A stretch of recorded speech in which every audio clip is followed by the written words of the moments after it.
मास Marathi news. उठा चला महाराष्ट्र घडवूया.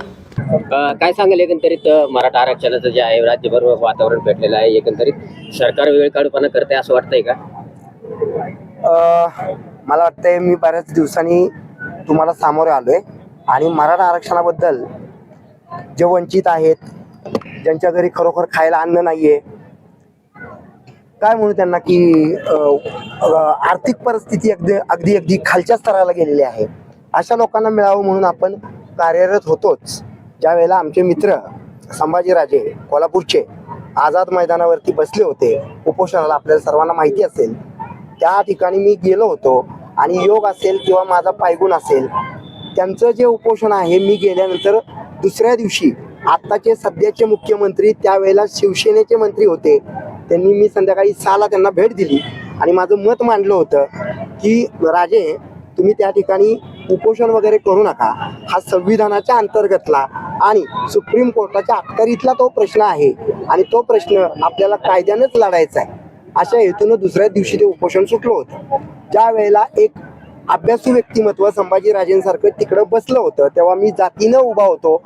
मी संविधान मानणारा असल्यामुळं आणि मानवांना मानणारा असल्यामुळं मी दोनच जातींना मानतो, एक स्त्री जिच्या पोटातून आपण सगळे पुरुष जन्माला आलो आणि 2 बाप म्हणजे पुरुष. तर ह्या गोष्टी सगळ्या होतच असतात.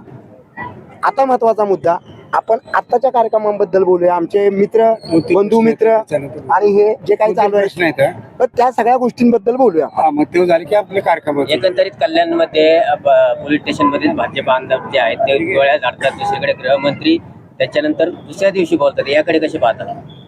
नाही, मला तर खरं ही सगळी गोष्ट आपला बिहार होत नाही ना, असा प्रश्न मला आता पडलेला आहे. तुम्ही एकीकडे म्हणता प्रभू रामचंद्रांचं राज्य आम्ही आणलं, ऑलरेडी ते भारतावरती होतं. भारतवर्ष जे आहे ते प्रभू रामचंद्रांचं आहे, प्रभू श्रीकृष्णांचं आहे आणि त्यालाच मानणारे आम्ही सगळे आहोत.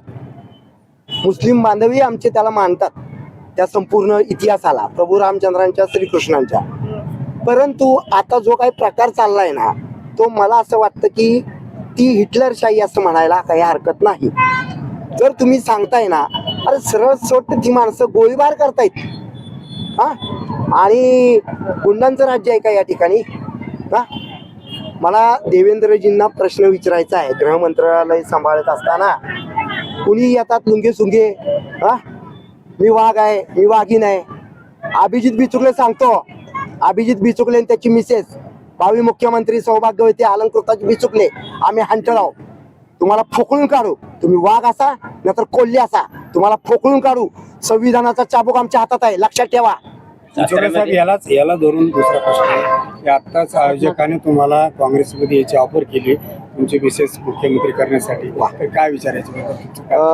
ऑफर करणारे साधी व्यक्ती नाहीये, आमचे बंधू आहेत कदम साहेब आणि आयोजक. नक्कीच त्या ठिकाणी मी अजून कुठल्याही पक्षामध्ये नाहीये, अपक्ष लढतोय. आणि काय काय केलं सांगायची गरज आहे का? ज्या वेळेला संपूर्ण भाजप आणि शिवसेना एकत्र होती, त्यावेळेला बिनविरोध करण्यासाठी आदित्य ठाकरेला सचिन भाऊ आहिर, तत्कालीन राष्ट्रवादीचे नेते, ते सुद्धा तिकडे मॅनेजर झाले. पण अभिजित बिचुकले पुन्हा पुढे झुकला नाही. ती निवडणूक माझ्यामुळे लागली, असा जो माझा कणखर बाणा आहे ना, तो बाणा जर प्लॅटफॉर्म लागतो, रेल्वेला कुठं प्लॅटफॉर्म लागतो, विमानतळ लागतो विमानाला, तसं मी अगदी घोंगावणारं विमान आहे आणि fastest train of the India आहे मी. ओके, तर त्याला जर चांगलं प्लॅटफॉर्म मिळत असेल तर त्यांनी दिलेली ऑफर आहे, त्याचा नक्कीच मी भविष्यात विचार करेन, कारण अशी सज्जन माणसं तिकडे उपलब्ध आहेत. साताऱ्यामध्ये तुम्ही नेहमीच चर्चेत असली भूतकलेची, त्याचबरोबर मावळांमध्ये तुम्हाला मानणारा मोठा वर्ग आहे, तर भविष्यात संधी जर मिळाली तर मावळातून लढणार का? ह्याबद्दल मी आता बोलणं टाळलंय. त्याचं कारण असं आहे की अजून एक 15 ते 20 दिवस कुठल्याच गोष्टी क्लिअर नाही आहेत आपल्या लोकसभेबद्दल, म्हणून आपण ते बोललो नाही.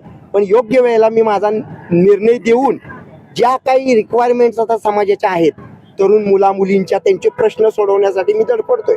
पण एक गोष्ट लक्षात ठेवा की आम्ही जरी सगळे मंडळी समविचारी संविधान वाचवण्यासाठी लढत जरी असलो, तरी लोकशाहीचा जो राजा आहे, तो इथं जी शाई लावतो ना, त्यांच्यात सुधारणा झाली पाहिजे.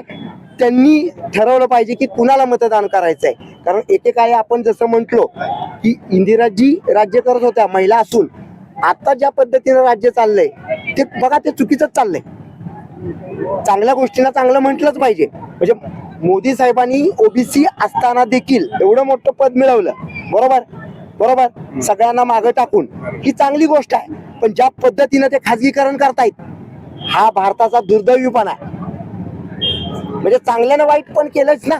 आणि विचारणार आहे, मी तुम्हाला सांगतो, येत्या 15 तारखेला ठणकावून सांगतो, मोदी साहेबांना मी जो काही प्रश्न विचारणार आहे त्यामुळं संपूर्ण जनतेचा पाठिंबा मला मिळेल.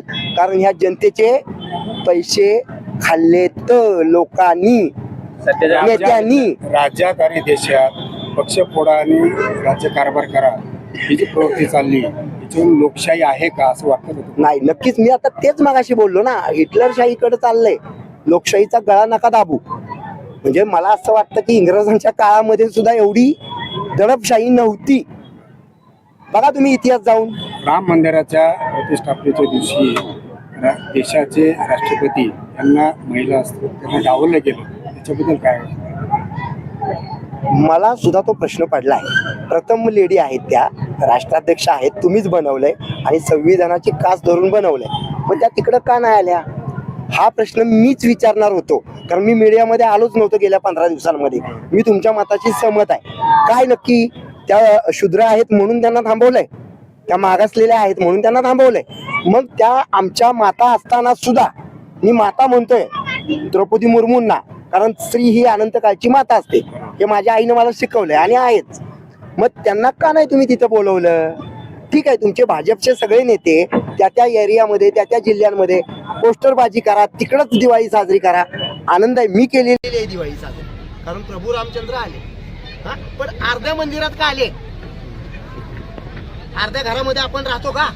अरे झोपडपट्टीमध्ये राहणारा माणूस सुद्धा अर्ध्या झोपडीत राहणार नाही. म्हणजे फक्त तुम्ही 22 तारखेचा काय विषय आहे? मला अंकशास्त्र मोदीजी चांगलं कळतं. माझ्याशी येऊन 1 to 1 भेटा. मोदी साहेब, तुम्हाला मी सांगतो तुम्ही काय खेळ केलाय. फक्त राजकारणासाठी प्रभू रामचंद्रांना तुम्ही वापरलंय. तुमचा एक फोटो सुद्धा व्हायरल झाला त्यांचा, तुम्हाला माहिती असेल. एक बालकाच्या रूपामध्ये रामजींना दाखवलंय आणि त्यांचं बोट धरून हे दाखवलंय. तुम्हाला ती दाखवतो गोष्ट.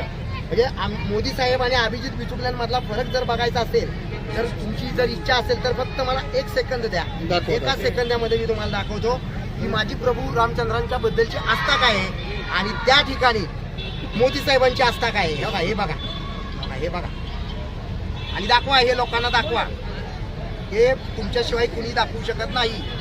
मीडियात जे काही चाललंय ते दाखवलंच पाहिजे. 1 सेकंद फक्त, कारण तुम्ही विचार केल्यानंतर मी पुराव्यांसह बोलतो, अन्यथा मी कधीच कुणाच्याबद्दल काही वाईट बोलत. मोबाईल पुढे घेऊ नका. हे बघा,